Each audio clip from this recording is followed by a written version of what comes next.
और तहरीक इंसाफ के हतमी मारके के ऐलान पर ही हुकूमत बौखला गई। सिंध और पंजाब में रात भर ताबड़तोड़ छापे, चादर और चार दीवारी का तकद्दुस पामाल कर दिया गया। मर्द अहलकार दीवारें फलांग फलांग कर घरों में घुसते रहे। 3000 से ज्यादा कारकुनान गिरफ्तार करके नामालूम मुकाम पर मुंतकिल कर दिए गए।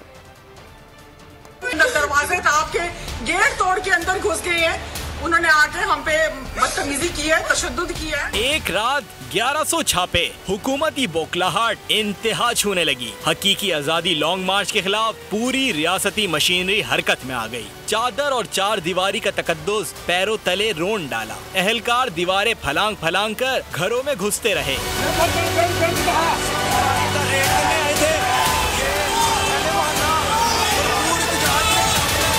पंजाब भर से पीटीआई के 500 से ज्यादा कारकुन उठा लिए गए। सिर्फ लाहौर से 200 से ज्यादा कारकुनों को हिरासत में लिया गया। गिरफ्तार कारकुनों को कहां ले जाया गया, ताहाल कुछ पता ना चल सका। साबिक वजीर के भतीजे राशिद शफीक अकबी दरवाजे से निकल गए। उधर कराची में साबिक एमएनए सैफुर रहमान और अताउल्लाह को गिरफ्तार कर लिया गया। पुलिस ने एमपीए बिलाल गफ्फार के घर का भी घेराव कर लिया। सईद आफरीदी, अरसलान ताज, शाहनवाज जदून समेत दीगर के घरों पर भी छापे मारे गए।